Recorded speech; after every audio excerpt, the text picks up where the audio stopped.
রাজা জ্ঞানের রাজা রসিক রাজা গোপাল ভাঁড় হাসির রাজা জ্ঞানের রাজা রসিক রাজা গোপাল ভাঁড় হাসির রাজা।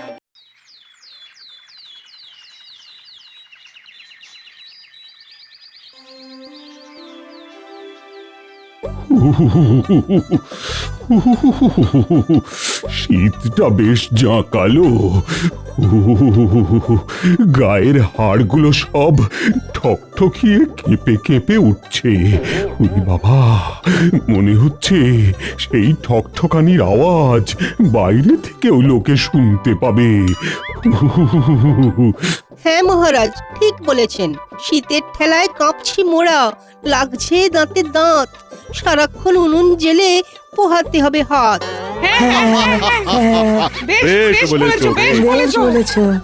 হ্যাঁ মহারাজ, হ্যাঁ এমন শীত এই রাজ্যে বহু বছর বাদে পড়লো। চারিদিকে শুধুই কুয়াশা, রোদ যেন উবে গিয়েছে। এমন শীতের সকালে ঘুম ভাঙতেই চায় না। তবে চারিদিকে কুয়াশাচ্ছন্ন হওয়ায় মন্ত্রীমশাইয়ের বেশ টুকটাক করে এদিক সেদিক থেকে জিনিস সরাতে সুবিধেই হচ্ছে, তাই না? তুমি আর কথা বলো না গোপাল, তোমার যা ঘুম, যত রাজ্যের অলসতার ধুম। তা মন্ত্রীমশাই কিন্তু এই শীতেও ওনার বদভ্যাসটা ঠিক জারি রেখেছেন। আচ্ছা মন্ত্রীমশাই, ওই সময়ে রাস্তায় বোধহয় আপনি আর ফুলচোরেরাই থাকেন না? দেখুন মহারাজ, দেখুন গোপাল কিন্তু আমায় অপমান করছে। আমার একটা মান সম্মান আছে। তোমরা আবার খামোখা বাঘ বিতণ্ডায় জড়াচ্ছ কেন? হ্যাঁ ঠিকই তো। ঠান্ডাকালে মিছিমিছি সভার পরিবেশ গরম করে লাভ আছে? আসলে মন্ত্রীর মান সম্মানটা ঠিক চোখে পড়ে না, কারণ যা যা সব কাণ্ড ঘটিয়েও রাজসভায় ফিরে আসেন। ভালো হচ্ছে না কিন্তু গোপাল, নিজেকে বেশি চালাক ভেবো না। মহারাজ, একটা জরুরি কথা মনে পড়ল। রাজ্যের দক্ষিণ দিকে নদীর ধারেই আমার যে বাগানটা রয়েছে, সেইখানে বড়ই বাঁদরের উপদ্রব হয়েছে, প্রচুর ক্ষয়ক্ষতিও হচ্ছে। সে কি? না না না না না না, আমাদের রাজ্যের প্রাকৃতিক সম্পদকে মোটেই নষ্ট হতে দেওয়া যাবে না। আমি লোক দিচ্ছি, তুমি বাগানটাকে পরিষ্কার করিয়ে নাও। ওই বাগানের আমগুলো সেরা। হ্যাঁ, গ্রীষ্মকালে ওই আমের শরবত খেয়ে মন পুরো জুড়িয়ে যায়। মহারাজ, আপনি যা বলবেন। এই শীতে মনে বড্ড বনভোজন করার স্বাদ জেগেছে। কত বছর হলো চুটিয়ে বনভোজন করি না। মহারাজ, বনভোজনে গোপাল গেলে খুবই মুশকিল, কারণ ও তো একাই সবার খাবার শেষ করে দেবে। আহা, গোপাল না গেলে চলবে কি করে? বনভোজনের আয়োজন গোপাল ছাড়া সম্পূর্ণ বৃথা। সব খাবার হবে শেষ, আমরা করব হাপিত্যেশ। হ্যাঁ হ্যাঁ মন্ত্রীমশাই, আমি তো একাই খাই, আর আপনি তো পাড়ার লালু ভুলুর মতো শুধু গন্ধ শোকেন। আবার ঝামেলা? তা মহারাজ, ওই বনভোজনটা কি রাজ্যের ভিতরেই হবে না বাইরে কোথাও? রাজ্যের ভিতরেই করার কথা ভাবতে হবে, কারণ রাজকোষে যে টানাটানি চলছে। মহারাজ, আমরা তো বনভোজন রাজ্যের বড় মাঠেই করতে পারি, নির্ঝঞ্ঝাটে হাত পা ছড়িয়ে করা যাবে। মন্ত্রী মশাই একদম ঠিক কথা বলেছেন। এতে আমাদের রাজ্যের বাইরে না গিয়েই কম খরচে বনভোজন হয়ে যাবে। না না না না, মাঠটা বনভোজনের জন্য খুবই অস্বাস্থ্যকর। এই গোপাল, বলো দেখি কোথায় বনভোজন করা যায়? ব্যাস, অমনি গোপালকে জিজ্ঞাসা করা হয়ে গেল। কি যে মুশকিল! কি হে বলো? এইবারে গোপাল যে জায়গাটা বলবে ওটাই মহারাজের মনে ধরবে। দেখুন মহারাজ, রাজকোষের অবস্থা খারাপ, বৈদ্যর বাগান তো পরিষ্কার করাচ্ছেনি, ওখানেই বরং বনভোজনটা করুন। এই জন্যেই তোমার এত কদর করি হে গোপাল। তোমার বুদ্ধি লাজবাব। আয়োজনে আবার বেশি দেরি করবেন না যেন। বুঝলে বৈদ্য, আমি এক্ষুনি লোক পাঠাচ্ছি বাগান পরিষ্কার করাতে। বাগানখানা সাফ হয়ে গেলে ওখানেই বনভোজন হবে। বনভোজন আমার বাগানেই হবে? আমার বাগানে তো বাঁদরের উৎপাত। ভয় পেও না, ওরা আমাকে আর মহারাজকে দেখে ভয় না পেলেও তোমাদেরকে ঠিক ভয় পাবে। গোপাল, না, বৈদ্যর বাগানখানা খুবই সুন্দর। নদীর ধারের এই টাটকা বাতাস মগজে শরীরে প্রবেশ করে মনটাকে বেশ চাঙ্গা করে দিচ্ছে।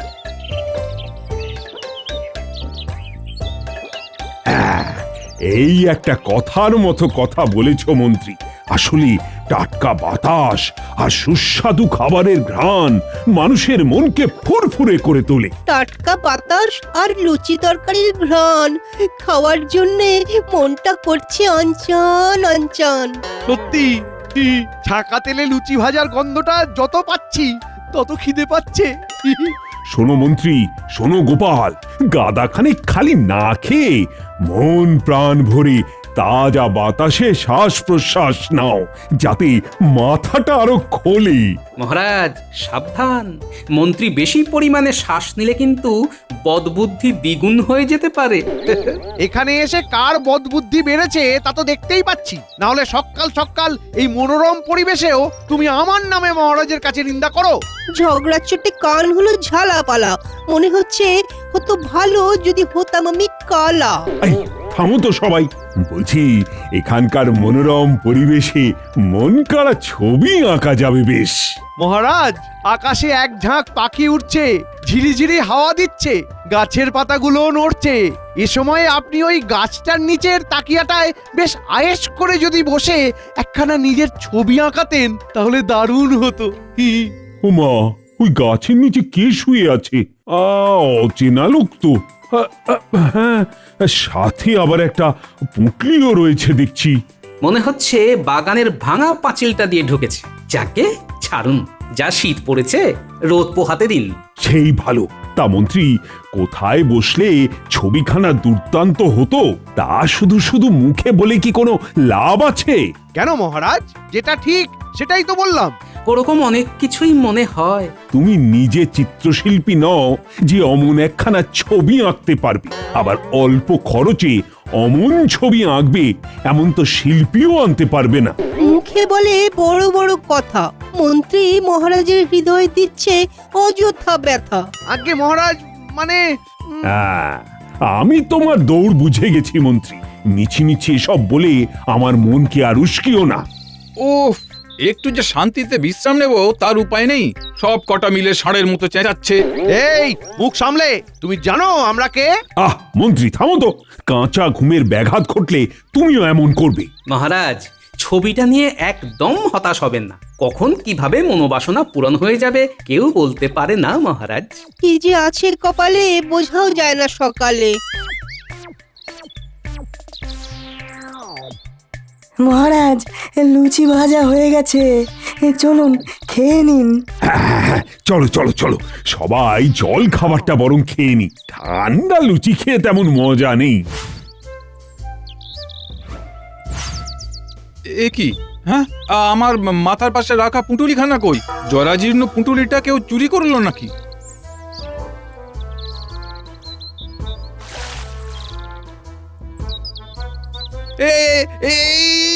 এ কি আমার পুঁটুলিটা? হায় হায় হায়, একে তো মেলায় কোনো আয় করতে পারিনি, তার উপরে বেটা বজ্জাত বাঁদরটা পুঁটুলিটা জলে ফেলে দিল।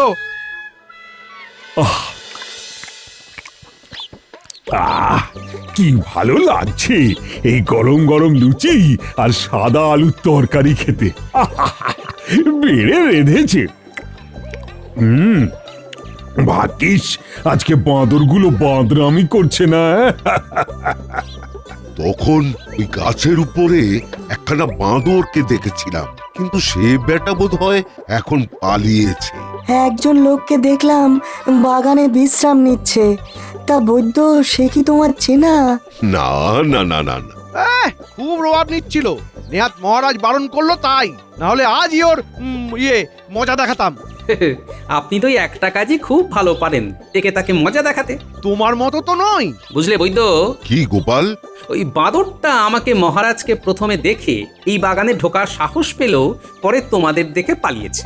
গোপাল, তেলে ভাজা কি পেটে বাতাস হয়ে ভুল ভালো বকে।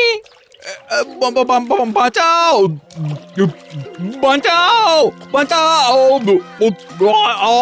কি কার কি বিপদ হলো? এমন আর্তনাদ কে করছে? আওয়াজটা নদীর পাড় থেকে আসছে। আমি দেখি কে করে এই আর্তনাদ। কার ভীত গলার স্বরে কাঁপছে এই আকাশ বাতাস। বাঁচাও বাঁচাও বাঁচাও! আরে এ গাছের তলায় শুয়ে থাকা সেই লোকটা জলে ডুবে খাবি খাচ্ছে কেমন উল্টো পাল্টা। কি বলছো? জলে পড়ে গেছে? বাঁচাও বাঁচাও মহারাজ বাঁচাও শিগগিরই বাঁচান তাকে, না হলে আস্ত প্রাণটা যাবে জল ঢুকে পেটেও নাকে। আহ, এভাবে তো আর লোকটাকে মরতে দেওয়া যায় না। কে কিভাবে ওকে বাঁচাতে পারবে বলো? এই তাকিয়াটা ভাসিয়ে দিলে কেমন হয়? ভেলায় চড়ার মতন ভেসে আসতে পারবে। না না, লোকটা তো সাঁতারই জানে না, তার পক্ষে তাকিয়ায় উঠে আসা অসম্ভব। ওহ, এখন কি উপায় আছে গোপাল? আহাহাহা, চোখের সামনে লোকটাকে মরতে দেখবো নাকি? ভয় নেই মহারাজ, নদীর জল তেমন গভীর নয়। কিভাবে বাঁচাবে লোকটাকে? আমি এই তাকিয়া নিয়ে নিজে সাঁতরে তার কাছে যাচ্ছি। ভরসা রাখুন, ঠিক উদ্ধার করে আনবো। দেখো গোপাল, দেখো তোমার ওই বপু নিয়ে আবার তাকিয়ায় বসতে যেও না, তাহলে তাকিয়াটা আরো ভেঙে যাবে। আমি বসলে তো তাও একটু ভেসে ভাঙবে, আর আপনি বসলে তো ভাসবেই না মন্ত্রী মশাই।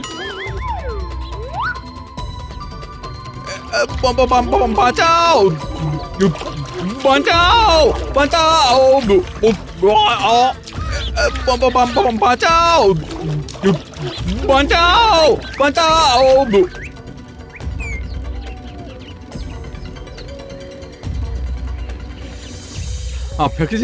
আপনাকে যে কি বলে ধন্যবাদ দেব, আপনি না থাকলে আজকে বাঁচতেই পারতাম না।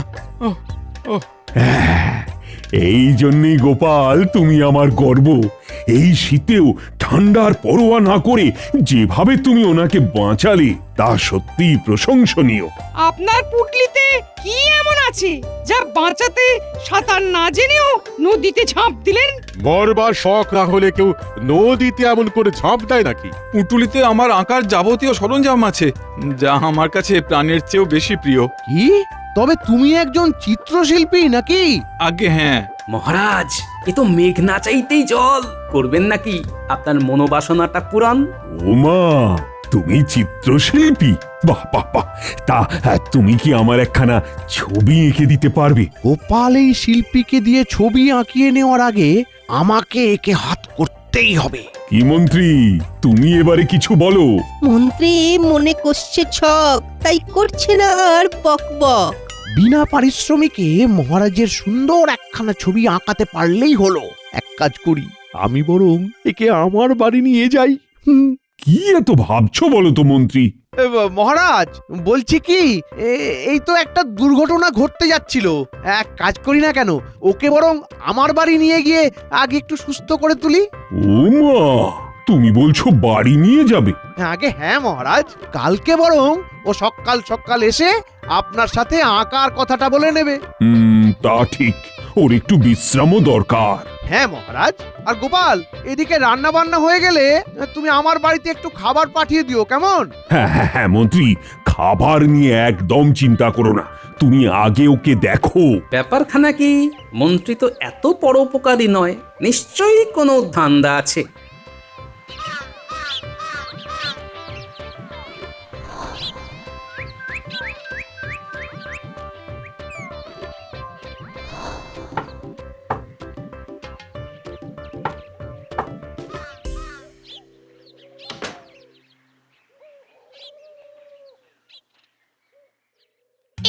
এই বদমাইশটা কে? চুপ চুপ চুপ, আস্তে। এই লোকটা একজন চিত্রশিল্পী। তা আমাদের বাড়িতে এনেছো কেন? একে বুঝিয়ে শুনিয়ে হাত করে একদম বিনা পারিশ্রমিকে একখানা ছবি আঁকাবো বলে। ও, আমার ছবি আঁকাবে বুঝি? আগে বললেই হয়। না, আগে মহারাজের একখানা ছবি বিনা পয়সায় আঁকিয়ে দেখেনি কেমন আঁকে, তারপর তোমারটা। শোনো বউ, হাতে সময় নেই। বলো শুধু একবার, কি করব? আমার কখনো গরম জামা কাপড় লোকটাকে পরতে দাও, বুঝলে? আর আর খুব ভালো ব্যবহার করো, কেমন? ওরে বেটা শয়তান মন্ত্রী, দেখো এবারে কেমন জব্দ করি তোমায়। আমার কথা শুনে তুমি যদি বিনা পারিশ্রমিকে মহারাজের একখানা সুন্দর ছবি এঁকে দিতে পারো, তাহলে চারিদিকে আমি তোমার সুখ্যাতি ছড়িয়ে দেব। বেশ তো মন্ত্রীমশাই, পারিশ্রমিক না নিয়েই একখানা দুর্দান্ত ছবি এঁকে দেবো। এত সহজে রাজি হয়ে গেল, আমার মতলবটা খাটবে তাহলে। কিন্তু ছবিখানা যদি সকলের পছন্দ হয় তাহলে কিন্তু আমাকে মোহরের বদলে পৃথিবীর সবচেয়ে দামি জিনিসটা দিতে হবে। কি আবার আবার দেওয়া নেওয়া আসছে কেন? এতে আপনারই লাভ। একটা মোহরও খরচা না করে মহারাজকে একখানা দুর্দান্ত হাতে আঁকা ছবি দিতে পারবেন। বাবা, এ তো বুদ্ধিতে দেখছি বেশ শিয়ানা।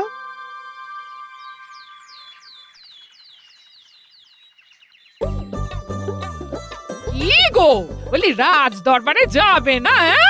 এত বেলা পর্যন্ত নাক ডাকিয়ে ঘুমোচ্ছ? না, ও সভাকবি আর বিজ্ঞানীকে বলা আছে তেমন কিছু ঘটলে বাড়িতে ঠিক খবর দিয়ে যাবে। বাবা, বলি এমন ভাব করছো যেন তুমি নবাব। বুঝতে পেরেছি, ওই কালকের বনভোজনে আজ্ঞাদা গিলে কুটে পেট খারাপ করেছো। বনভোজন করে যদি পেট খারাপই না হয় তাহলে আর বনভোজন করার মানেটা কি শুনি? নোলার জুড়োয় না। আমাকে ঘুমোতে দাও তো, মেলা ফ্যাচ ফ্যাচ করো না।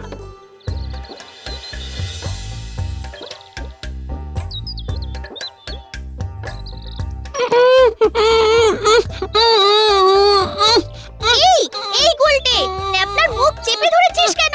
ছাড় ছাড় ছাড় ছাড়।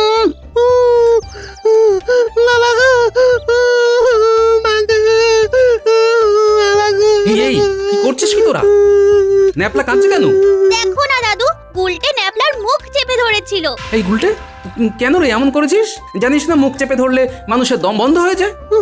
বাবা গো, মরে যাচ্ছিলাম। এমন বাজে খেলার মোটেই খেলবি না। আচ্ছা দাদু, ভুল হয়েছে, আর হবে না।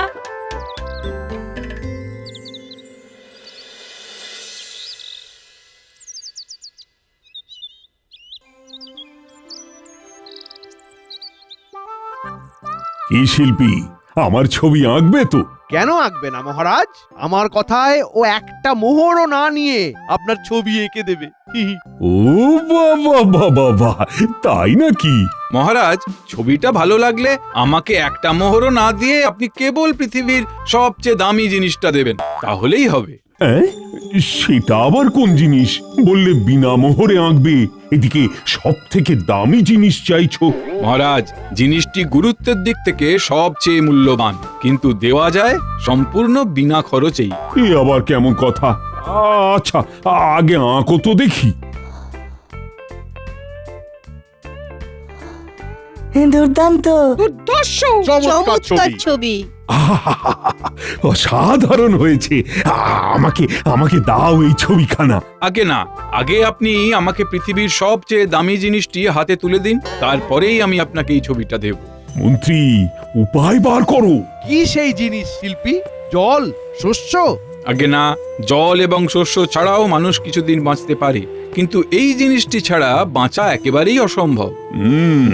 যা বুঝছি, গোপাল ছাড়া এই পরিস্থিতি থেকে আমার দরবারে উপস্থিত কোনো পারিষদই উদ্ধার করতে পারবে না। এই সভাকবি, যাও যাও যাও, শিগগিরই গোপালকে খবর দাও।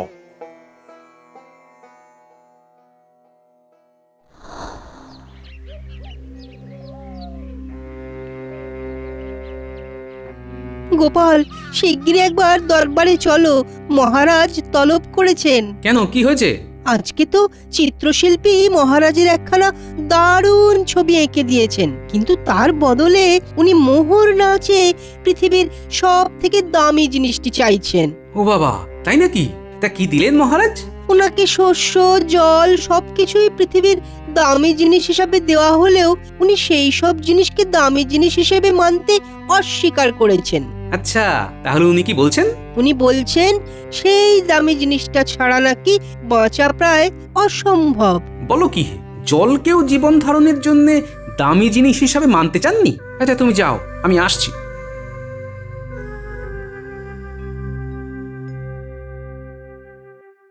বলছি খোলা মাঠে যাও, দেখবে হাওয়া লেগে মাথাটা পরিষ্কার হয়ে যাবে। হ্যাঁ, আর হাওয়া? এই এক মিনিট, কি বললে? খোলা মাঠের হাওয়া খেলে বুদ্ধি খুলবে? হ্যাঁ গো, বলি এই বুড়ো মাঠে গেলে হাওয়ায় তোমার চুল না উড়লেও মাথাখানা ঠিক খুলবে।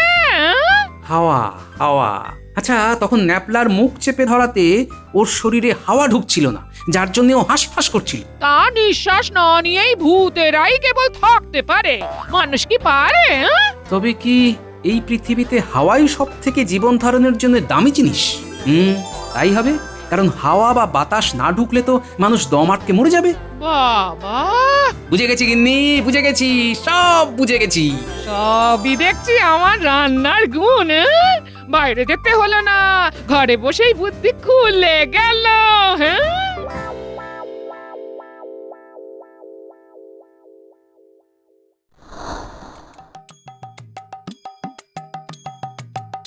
গোপাল, তুমি এসেছো?